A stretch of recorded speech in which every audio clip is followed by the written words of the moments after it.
So I just interviewed China Mac, who's a regular on the show as well. And, I asked if, when he was actually actively gangbanging, if he was moving drugs as well. And he said, yeah, we were. So I said, okay, so were you guys selling the drugs in your own communities? And he gave a very interesting answer. With the community, the Chinese people was always, you would never really see us selling drugs in the community. You know what I'm saying? If anything, we would get the drugs and push it somewhere else. You know what I'm saying? You wouldn't see that, and I wouldn't say that. I wouldn't say it was because, well, I wouldn't say the majority of reason of why that was so is, I'm sure a piece of like a good part of it was that we didn't want to give it to our own people. You know what I'm saying? But another big part of it was that we knew that when we do that in our own neighborhood, it's gonna make us hot. You know what I'm saying? So like, the smarter thing to do is get the drugs and put it somewhere else, so our community isn't hot. So we can have a little more, shelf life and doing whatever we're doing. And we can get more money and we can make ourselves hot. You know what I'm saying? But if we're on the corner selling it, it's hot. You know what I mean? So the police is gonna come and that's gonna be short lived. You know what I'm saying? So I guess, Chinese people the Chinese gangs always looked at that and always took that into consideration. You look in most of these areas, man, people are selling drugs. I mean, I've heard stories. I mean, I don't remember off the top of my head, but I've interviewed people that have said they've sold drugs to their own mother because they felt, well, at least she's already hooked. At least she'll get it from me as opposed to someone else because it might be laced with something or whatever else. Like, so what's the difference there? What's the difference? What's the difference? You tell me. Morals. It's what community has been more morally corrupt. It has nothing, first of all, it has nothing to do with any innate, like black people are just more grimy. We have just been more, our morals have been more attacked than any other community. So we just don't give a fuck more than any other community. So we're a motherfucker that's doing crime in another culture, he still might have, somebody taught him something morally that said, all right, you might be doing bad, but there's levels to everything. There's degrees to everything. And you shouldn't do so bad where you fucking are bringing down your own community. We as black people are not necessarily brought up in this day and time where we're at with that type of moral obligation. We don't feel any moral obligation to our brothers and sisters, to humanity, to our community. We just feel like, listen, I gotta get mines, yo. You know what I mean? Like, I don't give a fuck. Like, if they don't get it from me, they're gonna get it from somebody else. So it might as well go to me. Now I don't give a fuck if my mother, my I'm getting this paper. You see? Because your love for money and things and all of that supersedes your moral compass. And that's fucked up.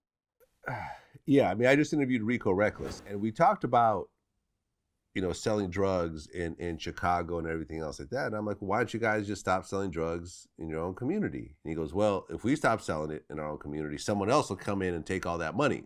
Someone else will come in and start doing it.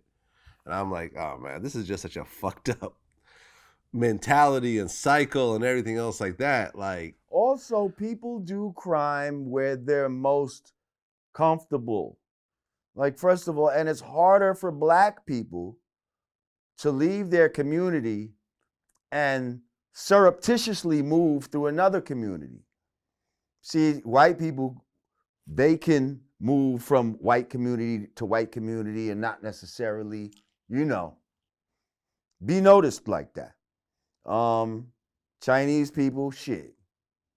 Asian people, they got stores every fucking where. Like, you know what I mean? So seeing them in different communities wouldn't necessarily raise a red flag either. You see? When you see a black man, in an affluent, let's say white neighborhood, you feel like he's doing something wrong. Maybe he's there to sell drugs to somebody, rob somebody, but he's there to do wrong. And it's harder, and so he's gonna get fucked with. You see what I'm saying?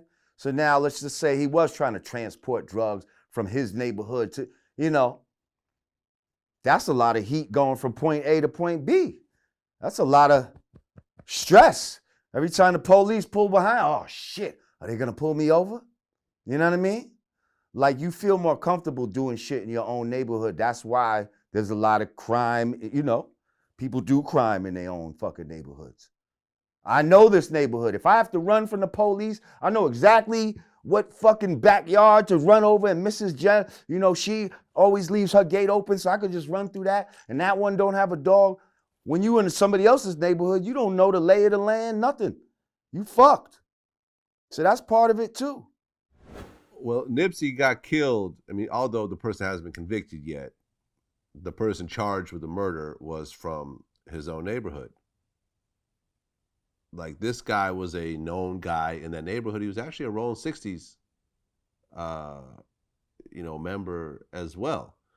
Maybe not that particular crew that Nipsey was cool with, but someone from their own community walked up and killed him and shot 2 other people in broad daylight. Nobody returned fire, so he was able to come back and shoot him again, point blank range, and like kick him.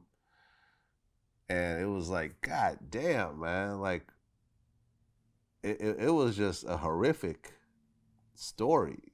Oh, I watched overall. it. I mean, it was, it was disturbing. It was very disturbing. And, at least he got, a sending off that I think surpassed everyone's expectations for an underground rapper, which is really what he was. Right. He had no songs, like no huge hit songs. He was really an underground rapper with a strong following. Right. And he got a funeral on the level of Michael Jackson. Right. On the strength of his good deeds. On the strength of that they saw that this was a man who strove to truly give back to his community. And I don't want the takeaway message to be, oh, it's not worth it to try to reach back and help your people, and because that's almost how they're trying to set it up. Like, he